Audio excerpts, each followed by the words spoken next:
Assalamualaikum warahmatullahi wabarakatuh. Waalaikumsalam warahmatullahi wabarakatuh.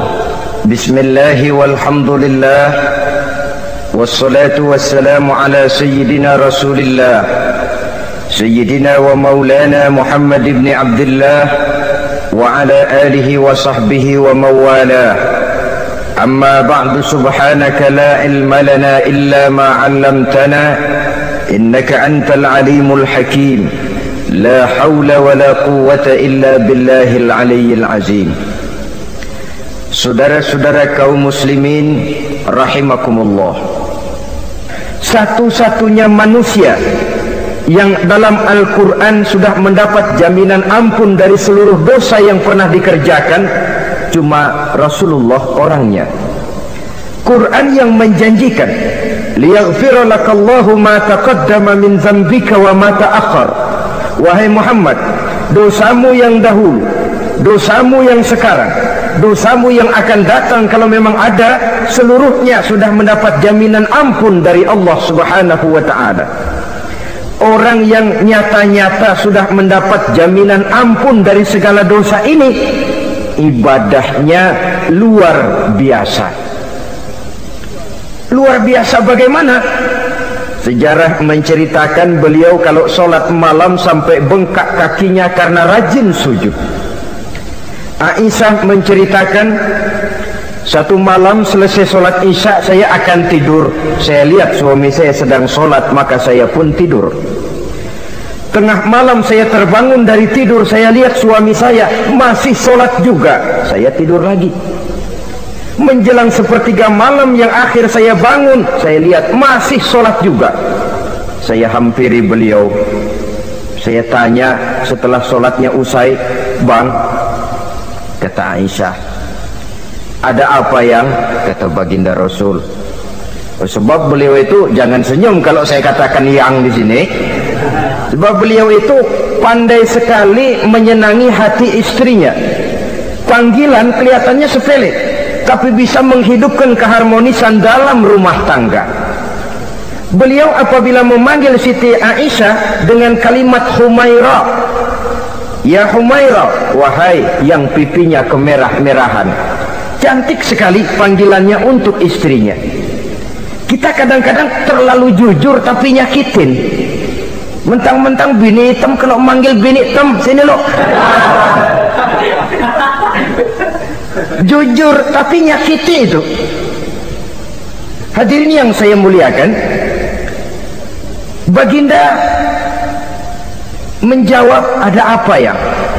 Abang ini kan dosanya sudah mendapat jaminan ampun dari Allah." "Iya, lalu gimana?" "Wah ya, kalau ibadah jangan terlalu gitu-gitu bener, kenapa sih?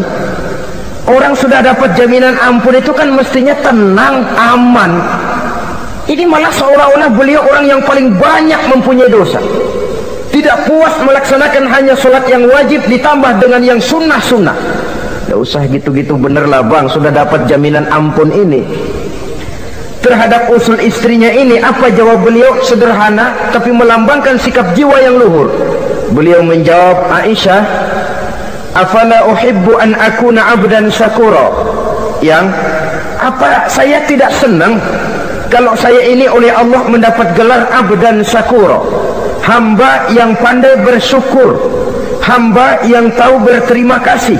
Makin diampuni, makin banyak sujud saya, makin diampuni, makin banyak ibadah saya kepada Allah. Inilah prinsipnya.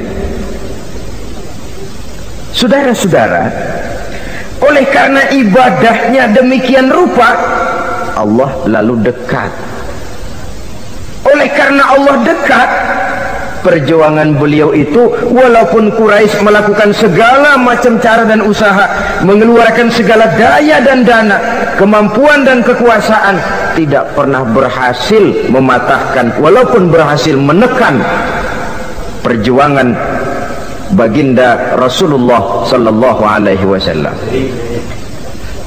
Coba kalau kita buka sejarah, beliau itu kan mulai berjuang sendiri, yang dihadapi masyarakat yang keras, kasar, brutal. 14 abad yang lalu semenanjung Arabia terkenal sebagai masyarakat yang jahiliyah, di mana maksiat dan munkarat merajalela. Sembahan adalah berhala, anak perempuan lahir dibunuh hidup-hidup. Itu zaman dulu, zaman sekarang pun tidak jauh bedanya. Malah kalau zaman dulu dikubur hidup-hidup, sekarang sebelum lahir sudah dibunuh. Yang namanya abortus itu. Kadang-kadang aneh, kita mengadakan operasi bersih, dilarang buang sampah sembarangan. Kalau sudah buang sampah saja tidak boleh sembarangan, tahu-tahu zaman sekarang ini bayi dibuang di tempat sampah. Bukan lagi kertas, bukan lagi kardus, bayi dibuang di comberan. Kan lebih sadis sebenarnya dari jahiliyah 14 abad yang lalu. Judi di zaman dulu 14 abad yang lalu merajalela, menyentuh segala lapisan masyarakat. Di zaman sekarang pun judi tidak kurang hebatnya, cuma tentu dengan bahasa yang lain. Apalagi di zaman sekarang orang pandai menghaluskan bahasa, mensamarkan istilah. Judi disebut sumbangan umpamanya, sehingga orang lalu tidak terasa bermain judi, terasanya ikut nyumbang. Itu sekedar istilah yang merangsang orang sebenarnya. Masyarakat yang semacam ini yang dihadapi oleh baginda Rasul, diangkat jadi Rasul umur 40 tahun lalu mulai berjuang. Mula-mula secara sembunyi dakwahnya itu, dari pintu ke pintu, dari rumah ke rumah, dari orang ke orang. Hasilnya 3 tahun gerilya berdakwah, dapat pengikut tidak lebih 11 orang. Sudah tidak digaji, tidak dapat beras, hidup pun miskin. 3 tahun dakwah, dapat pengikut 11 orang. Ustadz mana zaman sekarang yang masih mau ngajar? Kalau 3 tahun buka pengajian, yang ngaji cuma 11, bubar. Kiai mana yang masih mau buka pondok? Kalau 3 tahun buka pesantren, santrinya cuma 11. Pemimpin mana yang masih mau kampanye? Kalau 3 tahun kampanye dapat pemilih cuma 11, bangkrut. Tapi tidak dengan Rasul. 3 tahun berlalu, turun perintah fasda bima tu'mar.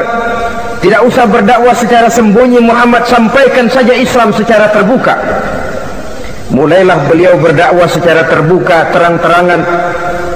Mula-mula Quraisy dikumpulkan dekat Ka'bah. Kumpulah Abu Jahal, Abu Lahab, Abu Sufyan dan gembong-gembong Quraisy. Di sana buat pertama kali secara terbuka baginda Rasul pidato. Tuan-tuan Quraisy, apakah tuan-tuan percaya kepada saya? Percaya. Kenapa? Karena Anda Muhammad sejak kecil belum pernah bohong. Baik. Jikalau memang tuan-tuan percaya kepada saya, maka mulai hari ini saya serukan kepada tuan-tuan, ankizu anfusakum minan nar. Jaga, pelihara, lindungi dan selamatkan diri tuan dari neraka.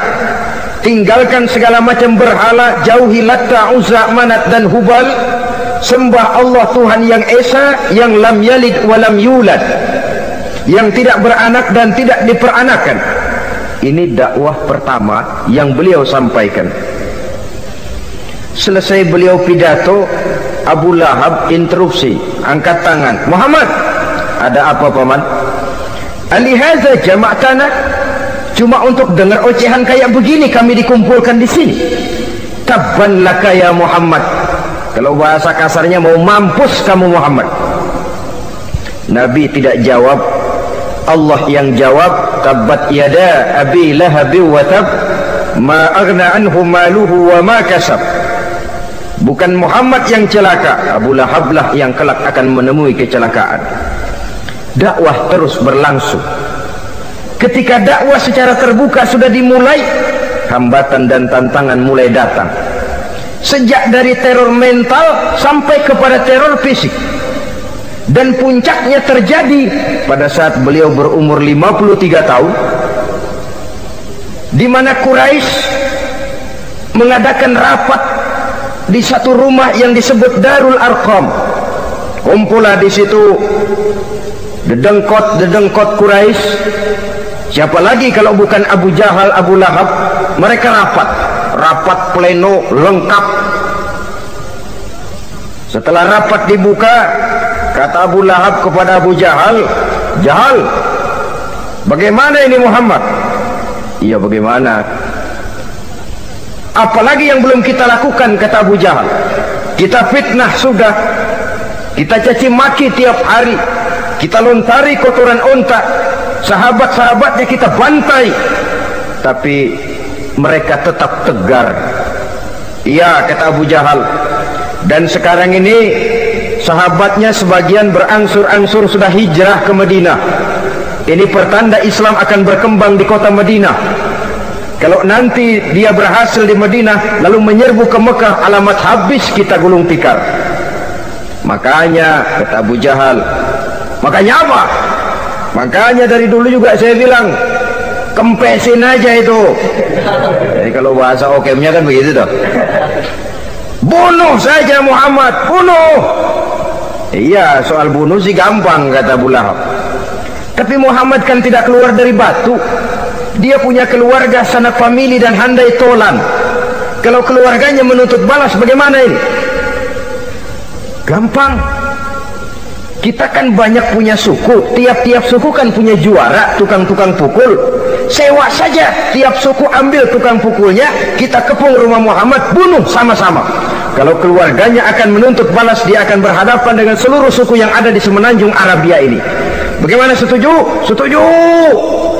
"Nah, sudah. Kapan kita bunuh Muhammad?" "Kapan lagi, tidak usah buang waktu, besok malam." "Ya, besok malam kita bunuh Muhammad. Tapi awas, semua yang ikut rapat di sini, ingat baik-baik, ini rahasia negara. Besok malam kita akan membunuh Muhammad. Siapa yang berani membocorkan rahasia negara ini, supersip, dianggap menghambat program Quraisy.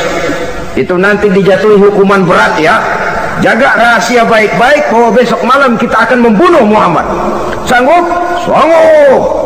Rapat selesai, hadirin boleh bubar ke rumah masing-masing, pulang. Namanya manusia, bocor juga rahasia ini. Begitu pulang, cerita sama istrinya, "Bu, anu loh Bu." "Apa Pak?" "Saya tadi ikut rapat." "Rapat apa tuh Pak?" "Besok malam akan ada pembunuhan." "Pembunuhan?" "Pembunuhan."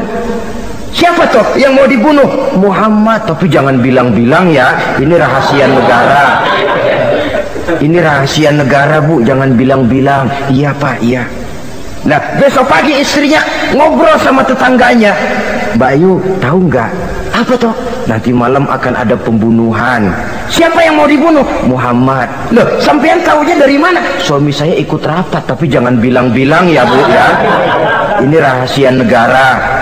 Jangan bilang-bilang, nanti yang satu sampaikan lagi, jangan bilang-bilang, terus jangan bilang-bilang." Akhirnya berita tersebar, sehingga pagi hari itu sebagian besar penduduk Mekah sudah tahu kalau nanti malam akan ada pembunuhan. Maka lepas zuhur, Mekah itu mulai tegang. Yang simpati, "Aduh kasihan Muhammad, nanti malam akan dibunuh." Yang tidak senang, "Mampus, biar dia rasain, ntar malam." Saudara-saudara, begitu maghrib berbunyi sudah, udara mulai gelap, penduduk Mekah sudah kunci pintu seperti ada jam malam. Sepi, sesepi-sepinya. Tutup pintu, kunci, bukan tidur, ngintip dari dalam. Lepas jam 8 malam, makin tegang. Masing-masing penduduk ngintip dari pintunya. Sudah berangkat belum orang yang mau bunuh Muhammad? Sudah berangkat belum? Kira-kira jam 9 ini tukang-tukang pukul lewat mau ngepung rumah Muhammad untuk membunuh beliau. Begitu masuk Mekah, penduduk sudah kunci pintu, tapi mereka tahu kalau semua ngintip. Wah, makin hebat ini yang pemuka Quraisy ini, tukang-tukang pukul ini. Jalannya dibuat gagah-gagah, barisnya dibuat hebat-hebat. Itu injekan tanahnya dalam baris dibuat kencang-kencang, brok brok brok brok, kayak serdadu baris. Lewat dekat rumah penduduk pakai batuk lagi. yang dari dalam ngintip makin ciut. Wah, ini dia yang mau bunuh Muhammad ini. Sampai di rumah Nabi, dikepung rumah Nabi, di pagar betis. Malam itu di dalam rumah cuma Nabi, Abu Bakar dan Ali bin Abi Thalib. Nabi tahu rumahnya dikepung. Lewat tengah malam beliau berkata, Abu Bakar, saya ya Rasul, mari kita berangkat hijrah. Baik ya Rasul. Ali, saya ya Rasul, kamu gantikan saya ya. Gantikan apa ya Rasul? Gantikan tidur di tempat tidur saya. Baik ya Rasul. Masya Allah, sekali menggantikan mati. Tidur di tempat tidur Rasul pada malam rumahnya dikepung, resikonya kan mati. Menggantikan mati. Lah kalau menggantikan lurah lumayan. Menggantikan mati. Dan Ali tahu persis resikonya. Dan beliau waktu itu masih muda dan beliau tidak nawar. Baik ya Rasul, saya akan tidur di sini, berangkatlah Tuhan. Berangkat Rasul. Ketika keluar dari pintu belakang rumah dikepung rapat, terjadilah keajaiban yang Allah ceritakan. Wa ja'alna min baini aydihim sadda wa min khalfihim sadda fa aghshaynahum fahum la yubsirun. Di muka, di belakang, di kiri, kanan dibuatkan dinding oleh Allah, dibutakan mereka tidak lihat kalau Muhammad keluar dari rumahnya. Siaga penuh, apel, mata melotot, Nabi lewat nggak kelihatan. Sampai Nabi kemudian menuju Gua Thur, 3 malam 2 hari di sana. Dari sana perjalanan dilanjutkan ke Madinah Al-Munawwarah. Allahu Akbar. Mengarungi gurun pasir yang gersang dan tandus yang terbentang antara Mekah dan Madinah. Meninggalkan kampung halaman tempat di mana dilahirkan dan dibesarkan. Keluarga yang berbeda akidah terpaksa berpisah. Kok kuat? Kok bisa? Kok sanggup? Di mana rahasia kekuatannya? Beliau punya sandaran vertikal, ibadahnya kepada Allah. Dengan bahasa kita sekarang, beliau punya backing. Backingnya tidak kepalang tanggung, yang serba maha. Maka saya mengajak kepada seluruh kaum muslimin, di zaman sekarang kan orang lagi main backingan, ya. Nah, siapa yang punya backing punya jalu. Saya cuma mengajak, kalau mau cari backing jangan kepalang tanggung, carilah backing yang serba maha.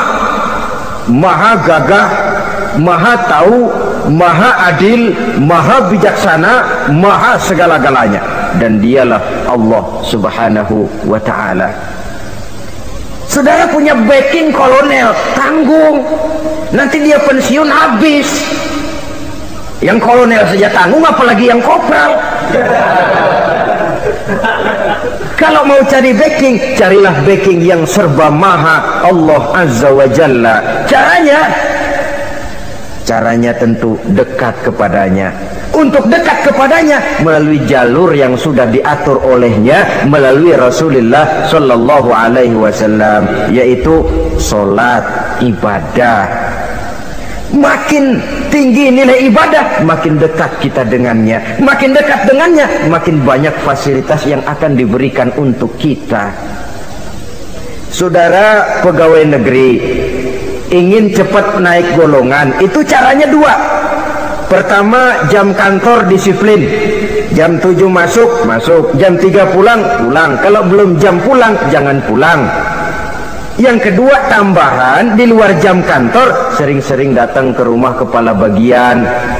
Apa malam minggu, apa hari minggu, apa bawa jeruk, apa pisang Ambon, kan begitu toh. Ini nanti kan kepala bagian kan nilai, karyawan saya yang satu ini jam kantornya disiplin, tambahan dia sering datang hari minggu di luar jam kantor bawa jeruk lagi. Ini mestinya belum naik, lah gua naikin dulu ke atas. Naik, saudara-saudara. Yang saya maksud apa? Itu zuhur, asar, maghrib, isya, subuh, jam kerja resmi, itu jam kantor. Lah, ada kunjungan di luar jam kantor yang namanya tahajud. yang namanya hajat, yang namanya duha. Nanti kan Allah lihat, ini hambaku yang satu ini jam kantornya betul, zuhur, asar, maghrib, isya, subuhnya tepat. Tambahan di luar jam kantor dia sering menghadap kepadaku. Nah hambaku ini aku angkat kau maqamam mahmudah, ke satu tempat yang terpuji. Kalau Allah yang ngangkat, satu negara orang mau rendahkan kita, kita akan tetap tinggi. Kalau Allah mau rendahkan, satu negara mau angkat kita, kalau memang dasar mesti nyungsap ke bawah. Inilah perlunya sandaran vertikal. Inilah perlunya kita mempunyai backing hanya kepada Allah. Pada waktunya orang akan sampai ke titik jenuh. Dalam kesunyian orang sering mempertanyakan eksistensi diri, mulai mempertanyakan hakikat keberadaannya. Di tengah kesibukan bisnisnya, di tengah kesibukan kerja, dari rapat ke rapat, dari kantor ke kantor, dari tender ke tender, orang akan sampai kepada titik jenuh. Dikala itu dia memerlukan ketenangan, dikala itu dia memerlukan kedamaian, dikala itu dia mencari eksistensi diri. Sebenarnya hidup ini mau apa sih? Cuma sekedar menjalani hal-hal yang rutin saja, pergi pagi pulang sore, peras keringat, banting tulang, atau ada tujuan yang lebih luhur daripada sekedar ini? Dikala itulah dia mulai mencari jalur untuk mendekatkan diri kepada Sang Pencipta. Dan tidak bisa ingin dekat dengan Allah saudara pakai aturan sendiri.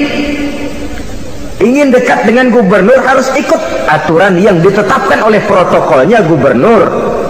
Ingin dekat dengan presiden, ya ikut jalur yang sudah disusun oleh protokolnya presiden. Ingin dekat dengan Allah, ya ikut jalur yang sudah diatur oleh Allah melalui Rasulnya. Apa itu? Ya diantaranya sholat, puasa, dan ketentuan-ketentuan ibadah yang lain. Tidak bisa dengan prinsip yang penting kan hati baik, berjiwa bersih, akhlak luhur, gak usah sholat kalau hati baik sudah dekat dengan Allah. Oh, alangkah enaknya kalau begitu. Kalau dengan itu bisa dekat dengan Allah, rasanya Nabi Muhammad yang paling dulu berhenti sembahyang. Kenapa? Beliau orang yang hatinya paling baik, beliau orang yang budinya paling luhur. Kalau budi luhur dan hati baik sudah menjamin untuk dekat dengan Allah, Nabi dulu berhenti sholat. Nyatanya tidak. Beliau orang yang berbudi luhur, berakhlak baik, entoh ibadahnya demikian rupa. Dan beliau adalah standar untuk kita jadikan contoh dalam mengamalkan ajaran-ajaran agama di kehidupan kita ini. Saudara, itu tadi sepertiga waktu beliau untuk ibadah, untuk Allah. Sepertiga yang kedua dari waktu beliau adalah untuk tugas. Dalam hal ini sebagai seorang Rasul menyampaikan risalah Islam berhadapan dengan umat. Yang jadi soal ialah apa modal utama beliau di dalam melaksanakan tugas. Dan ini nanti sebagai cerminan buat kita.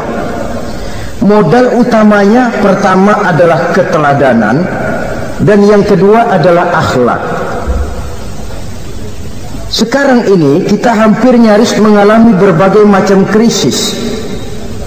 Yang paling santer kita dengar adalah krisis wibawa. Ada pak guru dicegat muridnya di jalanan, dipukulin karena nggak naik kelas katanya. Nampaknya guru nggak lagi berwibawa. Di satu pihak mungkin karena si guru tidak bisa digugu dan ditiru, di lain pihak juga murid tidak lagi mengenal arti rasa hormat kepada Pak Guru. Nah, kenapa krisis wibawa timbul? Karena tidak ada keteladanan. Adapun Rasul, wibawa beliau timbul di tengah umat karena keteladanan ini. Apapun yang beliau ajarkan kepada umat, beliau adalah pelaksana pertama. Dengan kata lain, satunya kata dan perbuatan. Ini yang sangat diperlukan di zaman kita sekarang. Bukan cuma sekedar simposium, muktamar, kongres, rapat besar dengan keputusan bertumpuk-tumpuk kertas di atas meja, tetapi tidak pernah terrealisir dalam kehidupan. Yang kita perlukan adalah satunya kata dan perbuatan, bahwa kalau itu yang diucapkan, itu yang diterapkan. Kalau itu yang diteorikan, itu yang dikerjakan. Keteladanan. Yang kedua, rahasia sukses beliau dalam melaksanakan tugas berhadapan dengan umat akhlak. Beliau tidak menyampaikan Islam ini dengan kekerasan, tidak juga dengan bujuk rayu harta, tidak pula dengan menakut-nakuti orang. Belum pernah kita baca dalam sejarah beliau teriak-teriak, awas yang tidak masuk Islam dipecat jadi orang Arab. Tidak. Atau dengan bujuk rayu, ayo siapa masuk Islam super mie 2 bungkus. Tidak. Sebab kebenaran tidak bisa dipupuk dengan materi. Kebenaran adalah soal keyakinan, dan keyakinan adalah soal batin.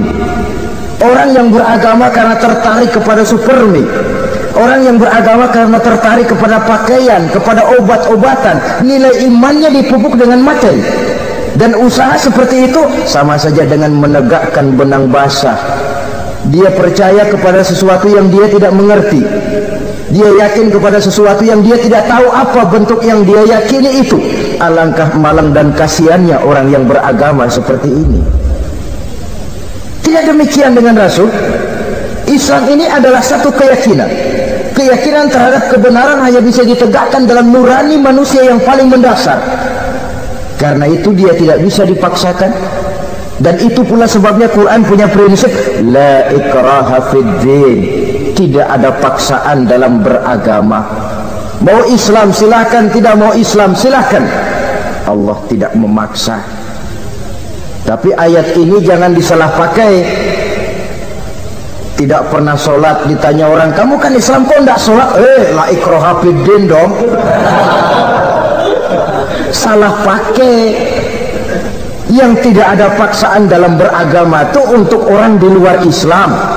Kepada tuan-tuan di luar Islam, la ikraha fid din, tidak ada paksaan masuk Islam. Tapi kalau sudah masuk ke dalam Islam, maka berlaku peraturan Islam. Contohnya begini saja, tidak ada paksaan masuk ke rumah saya. Itu mau masuk silahkan, tidak mau masuk tidak ada urusan. Tapi sekali saudara masuk ke rumah saya, saudara harus ikut tata tertib yang ada di dalam rumah saya. Kira-kira beragama itu begitu. Tidak ada paksaan masuk Islam. Tapi sekali saudara masuk Islam, maka berlaku peraturan Islam untuk kehidupan saudara. Jadi la ikraha fid din ini buat orang di luar garis. Allah tidak maksa-maksa orang mau masuk Islam mau tidak, silahkan saja. Tapi ketika orang mendapat hidayah masuk ke dalam Islam, peraturan Islam berlaku dalam kehidupannya. Saudara hadirin kaum muslimin rahimakumullah, akhlak. Mari kita lihat lebih jauh bagaimana sih akhlak beliau yang mulia itu. Allahu Akbar. Kalau orang berakhlak kepada teman itu sih biasa. Tapi berakhlak kepada musuh ini yang luar biasa. Ini yang agaknya Allah saja memuji beliau, wa innaka la'ala khuluqin azim. Engkau Muhammad benar-benar berada di atas budi pekerti yang luhur dan terpuji.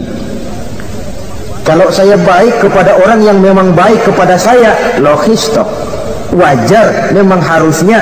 Tapi berbuat baik kepada orang yang jahat terhadap saya, ini yang tidak setiap orang bisa. Nah, sebab itu saya tidak ingin menceritakan akhlak beliau kepada sahabat, namanya juga kepada sahabat. Saya akan kutip beberapa riwayat yang menceritakan bagaimana akhlak beliau kepada orang yang nyata-nyata memusuhinya. Berbagai riwayat menceritakan bagaimana beliau ketika di Taif dilontari orang dengan batu, yang melontari beliau malah mendapat doa, Allahumma hdi qaumi fa innahum la ya'lamun. Ya Allah, berikan hidayah, berikan petunjuk kepada yang mereka yang melontari saya dengan batu, karena mereka tidak tahu. Kalau saja mereka tahu, mereka tidak akan melontari saya dengan batu. Ya Allah, berikan hidayah kepada mereka. Padahal ketika itu malaikat Jibril menawarkan jasa, Muhammad, kalau kamu mau orang yang melontari kau dengan batu itu hancur, saat ini juga saya angkat Jabal Uhud, saya timpakan mereka biar mati semua. Mau Muhammad? Jangan Jibril, mereka tidak tahu. Kalau saja mereka tahu, mereka tidak akan melontari saya dengan batu. Lebih baik doakan mereka supaya mendapat hidayah dari Allah. Dalam kondisi kepepet, dilontari dengan batu, malaikat Jibril datang menawarkan jasa, beliau lebih memilih mendoakan orang yang berbuat jahat itu. Ya Allah, bukan main. Umumnya kita kan kalau lagi kepepet ada yang nolongin, girang bener. Andai kata kita yang jadi nabi disambitin orang, datang malaikat Jibril nawarin, bagaimana sikap? Habisin aja dah.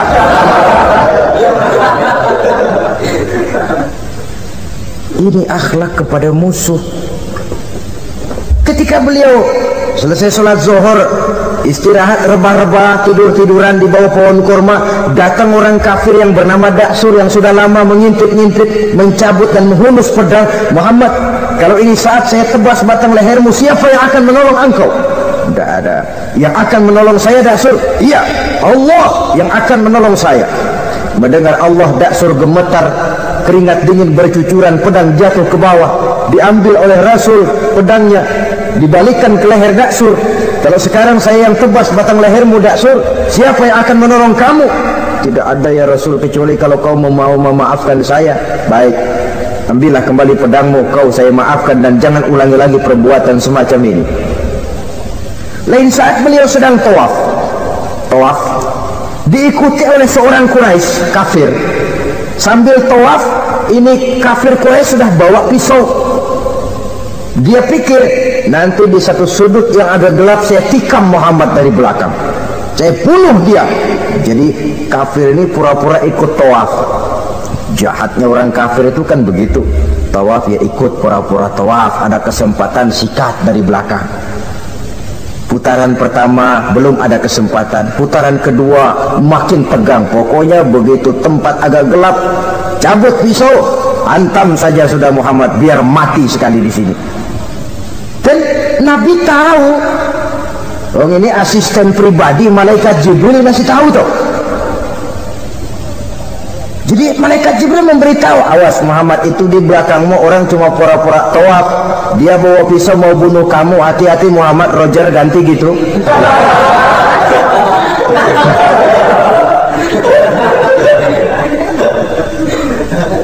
Tahu persis beliau. Sampai di satu sudut yang gelap, si kafir ini mencabut pisau. Nabi nengok ke belakang, menoleh Nabi. Begitu menoleh, Quraisy ini kan ketangkep basah, bahasa Arabnya yumsak mablul katanya, ketangkep basah, grogi, salah tingkah, garuk nggak gatel, kasihan melihatnya sudah. Ya namanya orang ketangkep basah itu, mau alasan apa? Nggak beralasan ya, harus merasa harus membela diri, gemetar nggak karu-karuan. Kata Nabi senyum. Mau apa, Mas? Anu Rasul, ini anu apa? Anu. Sudah, saya kan tahu kamu mau bunuh saya toh. Sudah, saya sudah tahu kok. Kamu jangan pura-pura. Kamu kan mau bunuh saya kan? Terus terang saja. Iya Rasul, iya. Sekarang gimana? Enggak berani Rasul. Minta maaf saja. Ya kalau sudah kamu minta maaf begitu, sudah kamu pulang sana, jangan diulangi lagi ya. Begitu mudah beliau memaafkan orang yang nyata-nyata mau menghabisi nyawanya, sepanjang itu belum terwujud, sepanjang itu belum terbentuk dalam artian real. Sangat mudah beliau memaafkan orang. Saudara hadirin kaum muslimin rahimakumullah, pemaaf, lapang dada, toleransi, menghargai pendapat para sahabatnya, ini sederetan dari akhlak yang terpuji. Sehingga karena keluhuran akhlak inilah yang menyebabkan orang tertarik masuk ke dalam Islam. Beliau berprinsip apa? Dasiru wala tunaffiru, yasiru wala tu'asiru. Gembirakan orang, jangan ditakut-takuti. Mudahkan persoalan orang, jangan dibikin sulit. Ini kan satu prinsip yang sangat baik dalam melaksanakan dakwah, dalam menyampaikan misi.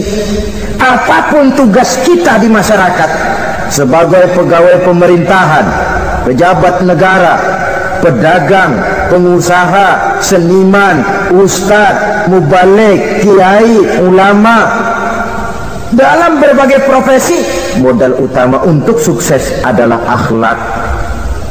Sebab hati kita yang tahu cuma Allah. Orang lihat penampilan kita, orang lihat muka kita. Sebab itu Nabi katakan, innakum la tas'una nasa bi amwalikum walakin yas'uhum minhum bastul wajhi wa husnul khuluqi. Kamu tidak akan bisa menarik simpati orang banyak dengan hartamu, tapi bisa kau tarik simpati orang banyak dengan akhlak yang baik dan muka yang senyum, muka yang enak dilihat. Orang kadang sering bilang, dia mah biar mukanya begitu hatinya baik. Iya, soal hati kita nggak tahu. Yang kita lihat pertama muka. Bagaimana gue mau ikut dia, mukanya kayak batu kuburan. Kesan serem pertama itu kan sudah ada. Walaupun kadang-kadang hati memang baik, tapi hati itu kan urusan Allah. Yang kita lihat pertama muka. Ini barangkali nanti termasuk teori dalam psychology of salesman ya, bahwa sesuatu yang baik kalau dihidangkan dengan cara yang tidak baik, orang tidak akan tertarik. Lihat saja orang sekarang ini kan, entah makin lajunya dunia bisnis kita, masuk ke rumah-rumah kita cuma menawarkan air jahe, menawarkan sasa, menawarkan kecap bango, menawarkan barang-barang yang kelihatannya remeh. Ini kan termasuk psychology of salesman. Yang datang ya biasanya perempuan, wajahnya ya lumayan, paling kurang sedikit di atas 6 lah begitu. Lalu tutur katanya sopan, masuk ke rumah tidak sungkan, ada rasa familiar, rasa kekeluargaan, lalu datang. Taktik untuk menawarkan barang yang jadi merek dagangannya. Nah, Islam ini agama yang baik. Kalau disampaikan dengan cara yang tidak baik, sadis, memponis, orang akan lari dan jauh. Menyinggung, bukan menyentuh. Siapapun kalau tersinggung lari, tapi kalau tersentuh dia akan mendekat. Apaan lo Islam bayang begitu? Mikirnya anak, gue sembayang diomelin, mendingan kagak sembayang sekalian ketahuan. Saudara hadirin yang saya muliakan, ini yang diberikan contoh oleh baginda Nabi. Apapun tugas kita, pedagang utamakan akhlak, petani utamakan akhlak, seniman utamakan akhlak, mubaligh utamakan akhlak, pejabat negara utamakan akhlak, pelayan dan pengabdi masyarakat utamakan akhlak. Saudara hadirin yang saya hormati, kaum muslimin yang berbahagia, jadi untuk sukses di masyarakat, untuk sukses di tempat tugas, modal utama adalah akhlak.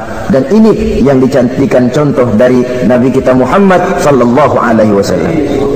Sepertiga waktunya untuk tugas, dalam menjalankan dan melaksanakan tugas sebagai seorang rasul, menyampaikan risalah Islam, berhadapan dengan umat, modal utamanya adalah akhlak. Demikian juga kita di masyarakat. Dan akhlak itu memang harus dibiasakan sejak kita kecil, sehingga dengan demikian nilai-nilai yang baik akan terus terbawa sampai di hari tua kita.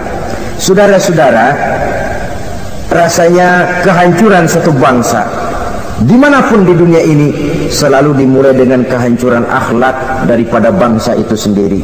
Dan kehancuran akhlak itu bisa saja terjadi di tengah kemakmuran ekonomi, di tengah maju dan canggihnya teknologi. Kapan? Apabila pegangan orang kepada agama sudah lemah dan rapuh. Kita tengok di negara-negara di sebelah barat kita, kemajuan teknologi yang tidak diimbangi dengan kuatnya pegangan orang kepada agama telah melahirkan budaya-budaya yang merendahkan martabat manusia.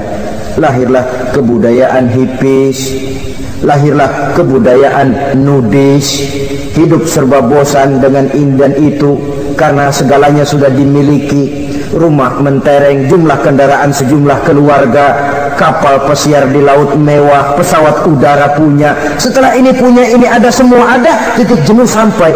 Mau apa semua ini? Akhirnya ingin hidup apa adanya, tidur di goa-goa, tidur di kaki-kaki gunung, tidur di hutan belantara, pakaian kumel. Itu hipis-hipis yang datang kemari, yang pakaiannya kumuh, tambelan, lepis belel, padahal di kantongnya cek, travel cek, dolar.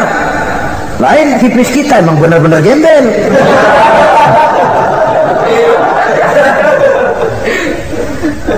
merasa jenuh, merasa bosan.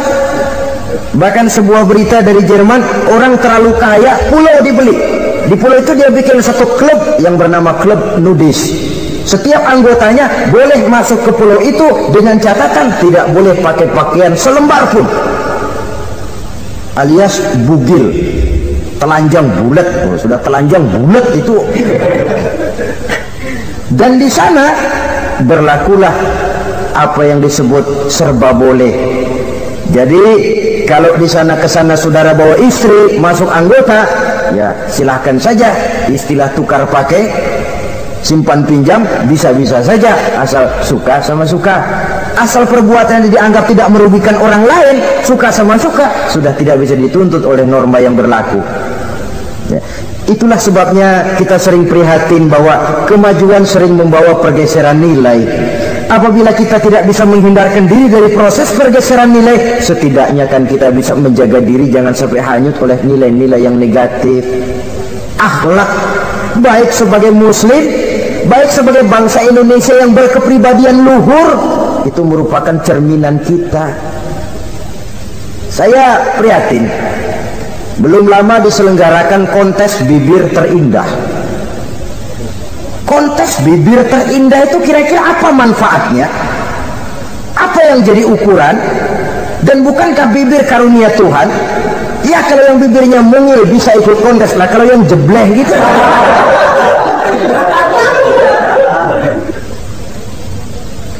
Kontes bibir terindah masih hangat dibicarakan orang. Sudah muncul lagi kontes betis terindah. Nah kalau sudah bicara soal betis ini, kan yang terbayang oleh kita kira-kira ukurannya apa? Yang diukur itu apanya ya? Ya tentu betisnya itu. Nah paling celaka kalau betis-betis yang ikut itu nanti jadi milik panitia semua kan. Yang tidak usah kita mengukur dengan kacamata agama, dengan budaya kita sebagai bangsa Indonesia yang berfalsafahkan Pancasila, rasanya mendengarnya saja kok sudah tidak sah gitu loh. Tidak pas untuk ukuran kita sebagai bangsa yang berfalsafahkan Pancasila. Saudara-saudara kaum muslimin rahimakumullah, ini yang saya maksud tadi, proses pergeseran nilai. Andai kata kita tidak bisa menghindarkan diri dari hal yang semacam itu, setidaknya kita bisa menjaga diri jangan sampai hanyut ditelan proses pergeseran nilai. Dan memelihara nilai-nilai akhlak ini dari hari ke hari memang tidak semakin ringan, bahkan akan semakin berat, karena tantangan yang kita hadapi juga akan semakin berat. Inilah sepertiga yang kedua dari waktu beliau untuk melaksanakan tugas. Jadi modal utama dalam melaksanakan tugas akhlak. Di antara nilai akhlak itu prinsip Nabi tadi, gembirakan orang, jangan ditakut-takuti, mudahkan urusan orang, jangan dibikin sulit. Sehingga kalau yang memang mudah lalu dipersulit, itu sudah mencerminkan akhlak yang tidak diajarkan oleh Rasulullah sallallahu alaihi wasallam. Kemudian yang terakhir, sepertiga yang ketiga dari waktu beliau adalah untuk keluarga.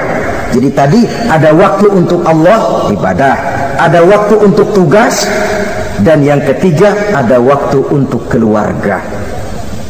Bagaimana Rasul di tengah keluarganya? Anas bin Malik bercerita, saya 11 tahun membantu di rumah tangga Rasul.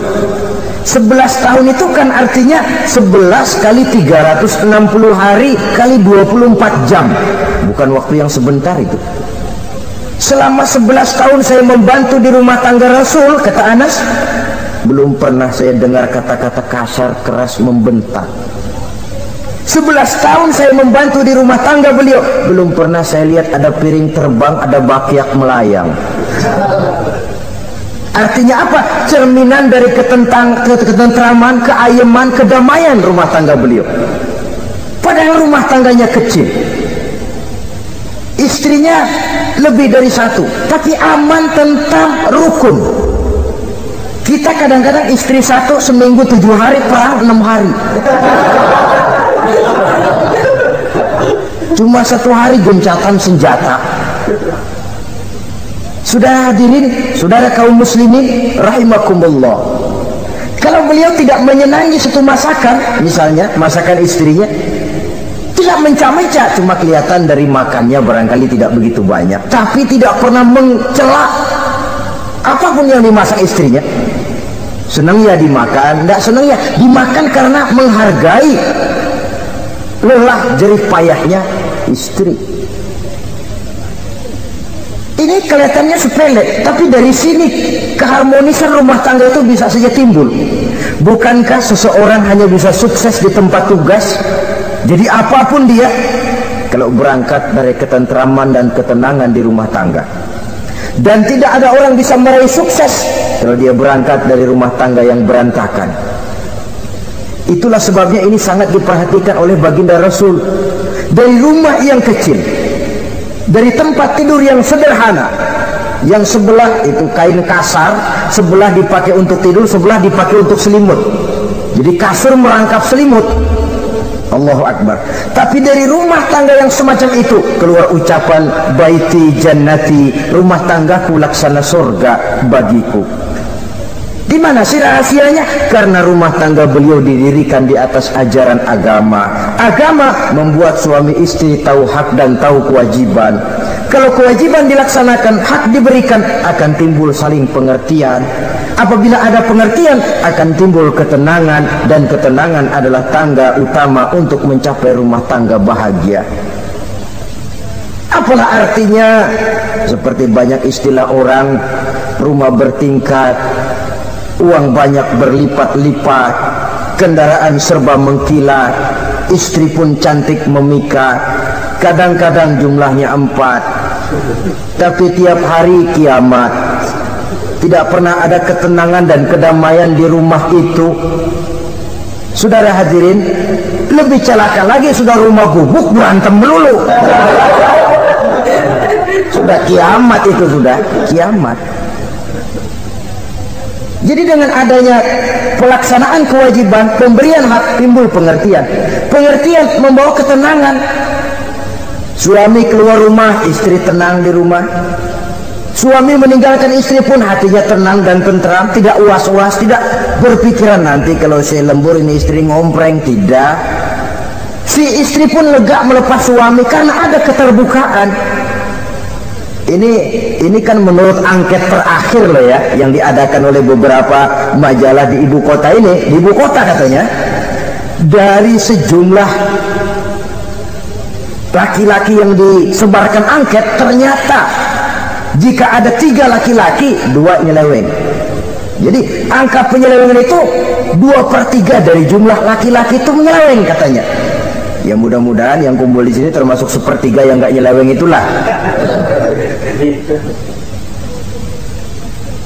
Dan tidak semua bentuk penyelewengan itu karena alasan ekonomi, bukan pula karena alasan ketidaksetiaan istri, tapi merupakan cerminan dari sikap hidup di mana orang jauh dari nilai-nilai agama, sehingga penyelewengan itu dianggap sesuatu yang manusiawi, biasa-biasa saja, bahkan kadang-kadang ikut membentuk status sosial, melahirkan kebanggaan.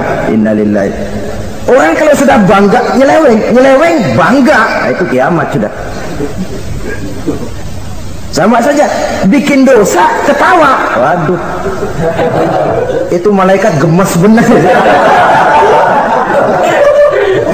Udah bikin dosa cengengesan, cengir, udah ada rasa nyesel, udah ada rasa takut, udah ada rasa bersalah, biasa gitu. Saudara hadirin yang saya muliakan, ini kan cerminan dari rapuhnya pegangan orang kepada agama. Jadi untuk membina rumah tangga yang bahagia ini, 1/3 dari waktu untuk di tengah keluarga, menghidupkan nilai-nilai agama di rumah tangga kita. Oleh karenanya, pada bagian akhir dari pertemuan yang singkat ini, saudara-saudara, saya mengajak, marilah pandai-pandai membagi dan mengatur waktu. Ada waktu untuk Allah, ada waktu untuk tugas, ada waktu untuk keluarga. Syukur kalau ada keseimbangan. Tapi kalau tidak, istilah usul fikih itu tatimul aham minal muhim, mendahulukan yang terpenting dari yang penting. Kalau ada 3 persoalan semuanya penting, tentu di antara 3 ini kan ada yang lebih penting, yang itulah yang dikerjakan lebih dulu. Dan ini tidak berarti bahwa penjatahan waktunya harus sama. untuk ibadah dalam sehari semalam sekian jam, untuk tugas sekian jam, untuk keluarga sekian jam. Tidak bisa kita targetkan begitu. Dan yang dimaksud di sini pun adanya pengaturan. Pengaturan tidak berarti bahwa harus sama waktunya, tidak. Kita melihat kepentingannya. Saudara hadirin, sama saja di zaman sekarang, kalau dengan pembangunan kita ingin menciptakan pemerataan di kalangan rakyat, itu tidak berarti bahwa rakyat Indonesia ini standar ekonomi harus sama semua seperti yang dicita-citakan komunis. Tidak bisa. Menciptakan pemerataan artinya kalau yang kaya bisa semakin kaya, kenapa yang miskin tidak bisa naik jadi sedikit kaya? Dan artinya menciptakan kesempatan kepada setiap penduduk Indonesia untuk merubah tahap dan taraf kehidupannya. Demikian juga adanya pengaturan waktu. Bukan berarti untuk Allah sekian jam, keluarga sekian jam, tugas sekian jam. Sebab jam-jam ini sulit kita jatahkan. Kadang-kadang tugas, kadang-kadang keluarga, kadang-kadang ibadah kita sedang gandrung. Yang penting ada keseimbangan dalam cara kita mengatur waktu itu. Nah, saudara-saudara, demikianlah pertemuan dan pembicaraan kita kali ini. Terima kasih atas segala perhatian. Mohon maaf atas segala kekurangan. Usikum wa nafsi bitaqwallah. Wassalamualaikum warahmatullahi wabarakatuh. Waalaikumsalam warahmatullahi wabarakatuh.